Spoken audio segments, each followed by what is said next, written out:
Hello students, this is your chapter 9 force and law of motion। Chapter में हमने motion के बारे में पढ़ा था कि मोशन किस तरीके का होता है किसी भी ऑब्जेक्ट के अंदर, उसकी वेलोसिटी एक्सेलरेशन के बारे में पढ़ा था। सो मोशन हमने पढ़ा था कि दो टाइप का होता है, एक तो यूनिफॉर्म, एक नॉन यूनिफॉर्म। ठीक है, सो यहाँ पे नॉन यूनिफॉर्म मोशन आ गया था। उसके बाद यहाँ पर इस चैप्टर में हम ये डिस्कस करेंगे कि किस वजह से जो मोशन होता है या कोई भी ऑब्जेक्ट उसकी स्पीड चेंज होती है, उनके कॉज के बारे में पढ़ेंगे। हम देखते हैं कि हम अपनी एवरीडे की लाइफ में देखते हैं कि जो भी ऑब्जेक्ट है जो मोशन कर रहा है, तो अगर वो मोशन करता है तो अगर हम उसको स्टॉप कर रहे हैं तो वो थोड़ी देर बाद जाकर अपनी जो स्पीड होती है, जो मोशन होता है, उसको स्लो कर देता है एंड देन स्टॉप हो जाता है। या फिर कोई भी चीज़ बिल्कुल स्टिल खड़ी है और हम उसको धक्का देते हैं तो वो मोशन करने लग जाती है। तो ये सब चीज़ें क्यों होती है? ये सिर्फ फोर्स की वजह से होता है। तो यहाँ पर हम क्या है कि अपना मस्कुलर एफर्ट लगाते हैं, जिसकी वजह से कोई भी चीज़ को हम हिट करते हैं या फिर पुल करते हैं। ठीक है, तो ये हिट एंड पुल करने वाली जो चीज़ होती है ना, ये किस पे बेस्ड होती है? फोर्स। ये जो चीज़ होती है ना, ये क्या कहलाती है? हमारा फोर्स कहलाती है। तो फोर्स की वजह से ही किसी भी ऑब्जेक्ट को हम स्टॉप कर सकते हैं या फिर उसमें मोशन दे सकते हैं, मतलब उसको मोशन दे सकते हैं।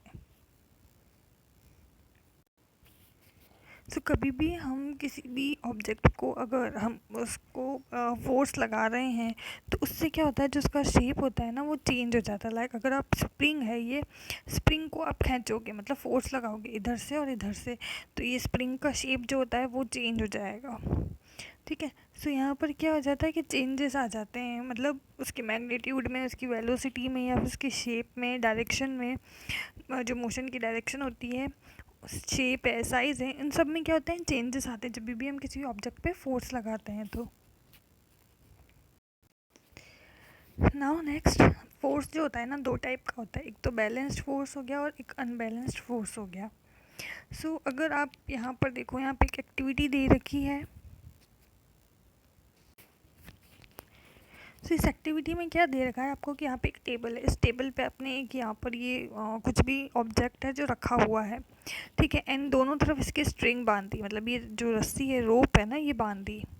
ठीक है, अब अगर यहाँ पर कोई पर्सन खड़ा हुआ है एंड यहाँ पर कोई पर्सन खड़ा हुआ है, तो अगर ये जो दोनों हैं यहाँ पे फोर्स लगाएंगे, मतलब इसको ये है ना, एक्स वाले पॉइंट को अपनी तरफ खींचेगा और ये वाई वाले से अपनी तरफ खींचेगा, मतलब ये इसको इस डायरेक्शन में खींचेगा और ये इसको अप इस डायरेक्शन में खींचेगा।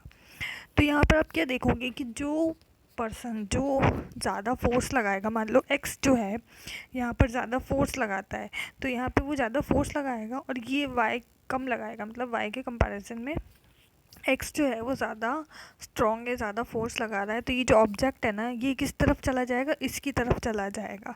ठीक है, और अगर उसी तरीके से अगर वाई ज़्यादा फोर्स लगा रहा होगा तो ये जो ऑब्जेक्ट है ना, इसकी तरफ चला जाएगा। एंड अगर दोनों इक्वल मैग्नीट्यूड का फोर्स लगा रहे हैं, इक्वली फोर्स लगा रहे हैं, तो ये जिस पोजीशन में है ना, मतलब बीच में है, तो ये हमेशा बीच में ही रहेगा, क्योंकि दोनों तरफ से, दोनों डायरेक्शन में क्या होता है, इक्वल फोर्स लग रहा है। यहाँ पे यही बता रखा है कि दो स्ट्रिंग है, एक्स एंड वाई, और बीच में जो ब्लॉक है, जो ऑब्जेक्ट है, मतलब वो है। एंड दोनों की तरफ अगर कोई भी इसको पुल करता है तो यहाँ पर क्या होगा, बस वही बता रखा है कि अगर x ज़्यादा फोर्स लगाएगा तो यहाँ पर क्या होगा कि वो x की तरफ चला जाएगा, और y ज़्यादा लगाएगा तो वो y की तरफ चला जाएगा। और अगर दोनों इक्वली फोर्स लगाएंगे ना, तो क्या है, दोनों साइड में जो है अगर इक्वल फोर्स लग रहे हों, तो जो वो बीच का ब्लॉक है ना, वो मूव नहीं करेगा, मतलब जिस पोजीशन में है ना उसी पोजीशन में रहेगा। तो इस टाइप के फोर्सेस को हम क्या कहते हैं? बैलेंस्ड फोर्स कहते हैं, जो दोनों दोनों डायरेक्शन में इक्वली लग रहा हो। ठीक है, तो ऐसे फोर्स को हम बैलेंस्ड फोर्स कहेंगे। बट अगर यहाँ पर आपने देखा कि एक्स अगर ज़्यादा फोर्स लगा रहा है या फिर वाई ज़्यादा लगा रहा है ना, तो इस टाइप के फोर्स को हम क्या कहते हैं? अनबैलेंस्ड फोर्स कहते हैं।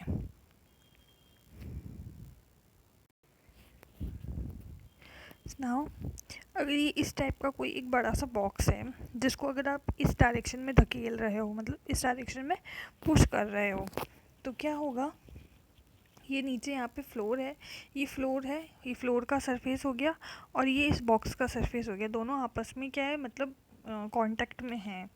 तो ये बॉक्स में जब इस डायरेक्शन में हम फोर्स लगाते हैं ना, तो वो आपको आपने पढ़ा था कि जो फ्रिक्शन होता है ना वो इस तरफ लगेगा, मतलब जो फ्रिक्शन फोर्स होगा ना वो अपोजिट डायरेक्शन में लगता है हमेशा फोर्स के।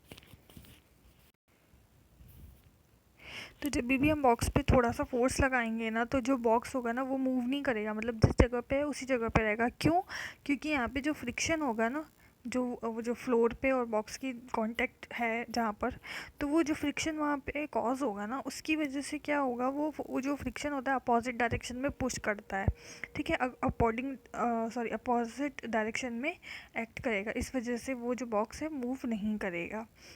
उसके बाद अगर आप थोड़ा सा फोर्स और ज़्यादा लगाओगे, तो आप सेकंड केस में अगर आप ज़्यादा फोर्स लगा रहे हो थोड़ा सा,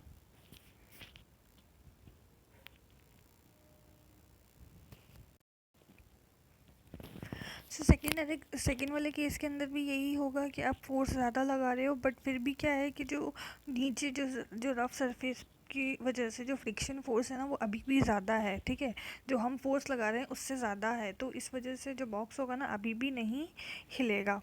लेकिन उसके बाद जब बहुत ज़्यादा हम जो है, मतलब बहुत ज़्यादा ही फोर्स लगा रहे हैं, तो इस केस में क्या होगा, थर्ड केस के अंदर जब वो बैलेंस हो जाएगा फोर्स, मतलब जो फोर्स हम लगा रहे हैं वो ज़्यादा हो जाएगा फ्रिक्शन फोर्स से जो सरफेस पे लग रहा है, रफ सरफेस की वजह से, तो ही वो बॉक्स अपनी जगह से मूव करता है। अदरवाइज़ वो मूव नहीं करेगा, जहाँ पर जिस पोजीशन में है उसी पोजीशन में वो रहेगा। सो ये आपका फर्स्ट केस था, ये आपका सेकंड केस हो गया, ये आपका थर्ड केस हो गया। यहाँ पर आपने क्या करा था कि थोड़ा सा ही फोर्स लगा रहे थे तो बॉक्स नहीं कसका। उसके बाद आपने थोड़ा ज़्यादा फोर्स लगाया लेकिन फ्रिक्शन फोर्स अभी भी ज़्यादा था, मतलब ये नीचे वाला फोर्स अभी भी ज़्यादा था, तो भी बॉक्स नहीं अपनी जगह से मूव हुआ। लेकिन थर्ड केस के अंदर आपने जब बहुत ज़्यादा फोर्स लगाया, तो आपका जो फोर्स था ना वो फ्रिक्शन फोर्स से ज़्यादा हो गया, तो इस वजह से जो बॉक्स है ना वो मूव हो गया, मतलब अपनी पोजिशन से खसक गया। सो ये जो बाइसिकल वाला केस होता है ना, जब अपन बाइसिकल में पैडलिंग करना स्टॉप कर देते हैं तो बाइसिकल अपने आप स्लो हो जाती है। ये भी किसकी वजह से होता है, ये जो फ्रिक्शन फोर्स होता है ना जो कि अपोजिट डायरेक्शन में लग रहा है मोशन के, इसकी वजह से ही वो बाइसिकल जो होती है ना वो स्टॉप होने, मतलब धीरे हो जाती है।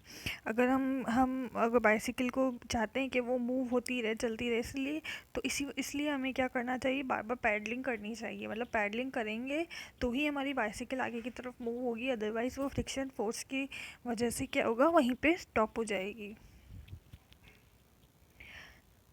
सो इस ये क्या है, जो ऑब्जेक्ट होते हैं ना उनको क्या है कि अपना मोशन बनाने के लिए कंटिन्यूस जो है अनबैलेंस्ड फोर्स लगाना पड़ता है। अनबैलेंस्ड फोर्स मतलब जितना फ्रिक्शन फोर्स है उससे ज़्यादा फोर्स हमें हमेशा लगाना पड़ता है, इक्वली नहीं, ज़्यादा।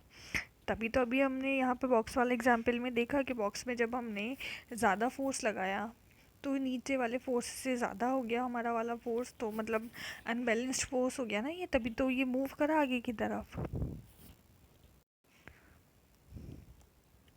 Now first law of motion. तो फर्स्ट लॉ ऑफ मोशन क्या था, ये किसने दिया था, गैलीलियो ने दिए थे तीनों मोशन के जो लॉ थे ना वो तीनों गैलीलियो ने दिए थे।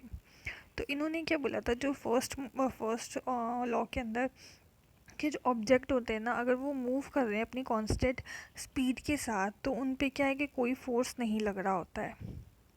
ठीक है, and he observe that when marbles roll. ठीक है, यहाँ पे इन्होंने एक्टिविटी दी भी है, मतलब एक एग्जाम्पल दिया है यहाँ पे। यहाँ पे इन्होंने क्या कर दिया है कि एक मार्बल है, ये छोटा सा मार्बल है, रोल कर रहा है कहाँ से, इंक्लाइंड प्लेन। इंक्लाइंड मतलब ये इस तरीके से झुके हुए हैं ना थोड़े से, तो इनको हम क्या कहेंगे, इंक्लाइंड प्लेन्स कहते हैं। तो जब भी ये मार्बल है ना, अगर यहाँ पे हम इसको छोड़ते हैं तो ये इस यहाँ पे जितनी स्पीड के साथ मतलब जितनी डिस्टेंस ट्रेवल करेगा ना नीचे जाने में, उतना ही ये वापस ऊपर की तरफ जाएगा। ठीक है, ऊपर की तरफ वापस जाएगा। सो यहाँ पर क्या है कि जो मार्बल था मतलब अनबैलेंस फोर्स लग रहा था इसमें ग्रेविटी का। ग्रेविटी होती है ना, ग्रेविटेशनल फोर्स, तभी तो वो नीचे की तरफ गया। तो यहाँ पर ग्रेविटेशनल फोर्स लग रहा है, इसकी वजह से वो रोल डाउन हुआ। ठीक है, और एक वेलोसिटी के साथ, जो कि टाइम के साथ जो भी वेलोसिटी थी उसकी, तो वो उस वेलोसिटी के साथ नीचे पहुंचा, बॉटम में पहुंचा। तो उसकी वेलोसिटी क्या होगी, डिक्रीज़ हो जाएगी। कब हो जाएगी डिक्रीज़, जब वो अब क्लाइम करेगा, मतलब पहले नीचे आया उसके बाद ऊपर की तरफ जाएगा, तो उसकी वेलोसिटी डिक्रीज़ हो जाएगी।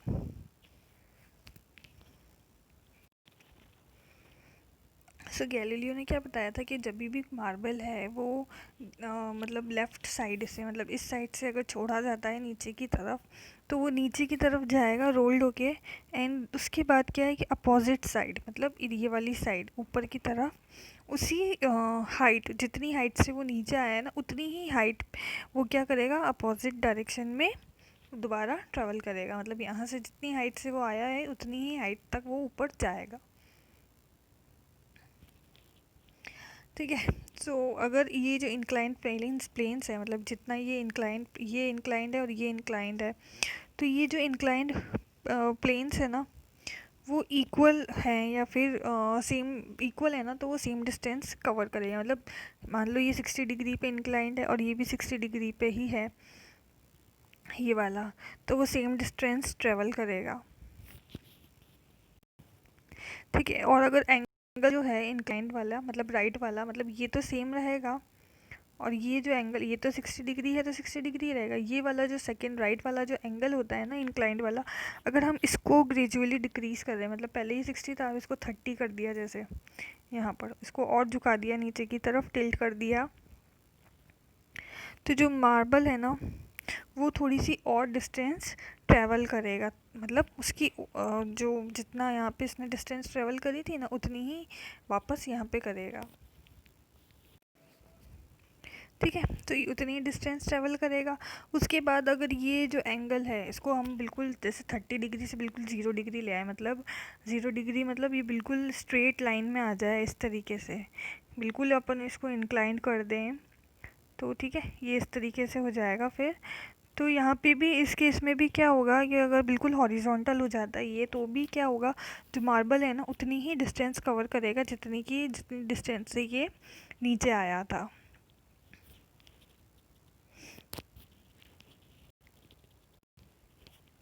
इस केस में क्या होगा, जो अनबैलेंस फोर्स होगा ना जो मार्बल पे लग रहा था, वो क्या हो जाएगा, ज़ीरो हो जाएगा थर्ड कंडीशन में। तो यहाँ पर क्या था कि जो अनबैलेंस्ड फोर्स होता है ना वो रिक्वायर्ड होता है to the change motion of the marble. ठीक है, तो ये जो अनबैलेंस्ड फोर्स होता है ना, वो जो मोशन होता है ना मार्बल का, उसको चेंज करने के लिए रिक्वायर होता है, उसी की वजह से वो चेंज होता है।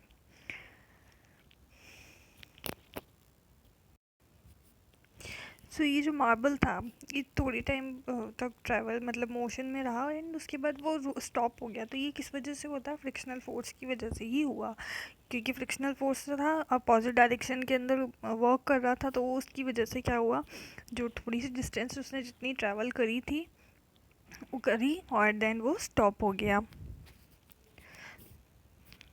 तो ये जो फ्रिक्शनल फोर्स है ना, इसको हम मिनिमाइज़ किस वजह से, किस तरीके से करते हैं, अगर हम स्मूथ मार्बल ले लें या फिर और स्मूथ प्लेन ले लें। स्मूथ प्लेन मतलब बिल्कुल चिकना जो प्लेन होता है ना वो ले लें। अभी हमने रफ़ प्लेन लिया था, इसलिए क्या हुआ, फ्रिक्शन फोर्स लग रहा था।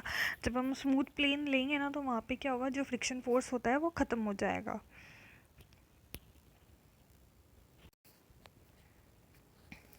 सो जो न्यूटन थे, इन्होंने ये गैलीलियो के जो आइडियाज़ थे फोर्स एंड मोशन के, तो उनको उन्होंने स्टडी किया, एंड देन उन्होंने अपने 3 लॉ निकाले, जिनको हम न्यूटन्स लॉ कहते हैं मोशन की।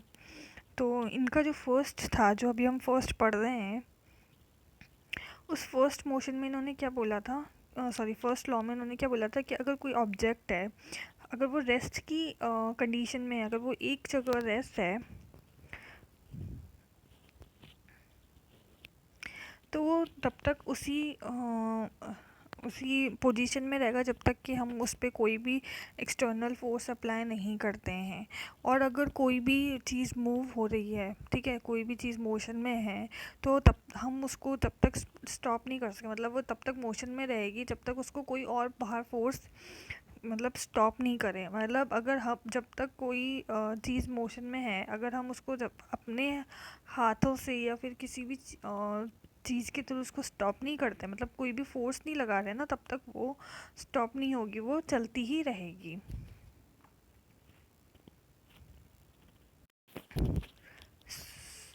सो ये जो है ये फर्स्ट लॉ था न्यूटन का। सॉरी, मैंने यहाँ पे आपको गैलीलियो बोल दिया था कि गैलीलियो का फर्स्ट लॉ है ये।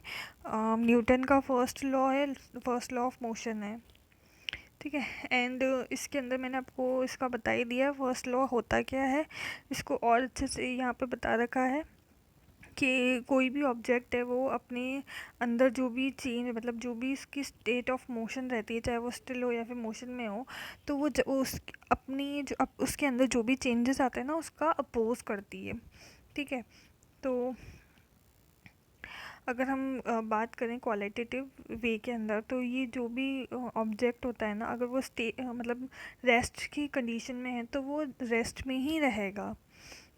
या फिर अगर वो मूव कर रहा है तो वो मूव ही करता रहेगा जब तक कि एक्सटर्नल फोर्स अप्लाई ना हो। सो इस चीज़ को हम क्या कहते हैं, वेलोसिटी। मतलब इस वेलोसिटी को हम क्या कहेंगे, इनर्शिया कहेंगे। ये जो कंडीशन मैंने आपको बताई ना कि रेस्ट में है और मूव कर रहा है तो वो मूव ही करता रहेगा, इस कंडीशन को हम इनर्शिया कहते हैं। तो ये चीज़ें हमें कब देखने को मिलती है, अगर हम ट्रैवल कर रहे हैं। अगर आपने देखा होगा कि हम जब ट्रैवल करते हैं तो हम एक रेस्ट की कंडीशन में बैठे हुए होते हैं किसी भी व्हीकल के अंदर, पर जब एकदम से ब्रेक लगता है तो हम आगे की तरफ झुक जाते हैं। तो ये किस वजह से होता है, अ, ये फर्स्ट लॉ की वजह से ही हो रहा है। सो इस तरह की कंडीशन ना है, इसीलिए हमने सेफ्टी मतलब सेफ्टी बेल्ट्स लगे हुए रहते हैं कार्स वगैरह के अंदर, ताकि वो हमें आगे झुकने से या फिर एक्सीडेंट होने से बचा सके। तो ये जो सेफ्टी बेल्ट्स होते हैं ना, ये भी क्या करते हैं, फोर्स लगाते हैं। मतलब जब हमारी बॉडी आगे की तरफ जा रही होती है तो ये अपोजिट डायरेक्शन में फ़ोर्स लगाते हैं, ठीक है। तो ये अपोजिट डायरेक्शन में वो फोर्स लगाते हैं, इस वजह से क्या होता है कि हम जिस पोजीशन में उसी पोजीशन में रहते हैं।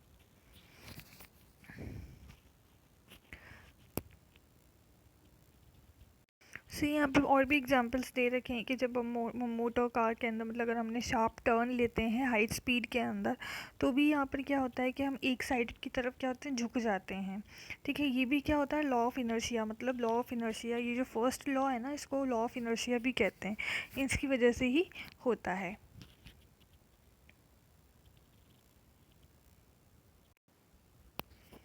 ना नेक्स्ट है इनर्शिया एंड मास। तो यहाँ पे अभी हमने कई सारे एग्जाम्पल्स पढ़े हैं इनर्शिया के, फर्स्ट लॉ के, कि तो उनमें हमने सब में क्या देखा कि जो भी ऑब्जेक्ट होता है ना, वो अपने आप के अंदर चेंजेस का अपोज करता है। मतलब अगर कोई भी चीज़ रेस्ट के अंदर है तो वो रेस्ट में ही रहेगी, या फिर जो कोई चीज़ मूव कर रही है तो वो मूव ही करती रहेगी अनटिल अनलेस हम उस पर कोई एक्सटर्नल फोर्स लगा रहे हों। तो ये क्या क्या था, आपका फर्स्ट लॉ था, ठीक है। ये फर्स्ट लॉ था। तो ये जो प्रॉपर्टी होती है ना, इसको हम क्या कहते हैं, इनर्शिया कहते हैं, लॉ ऑफ इनर्शिया, ठीक है। फर्स्ट जो लॉ था ना उसको हम लॉ ऑफ इनर्शिया कहते हैं।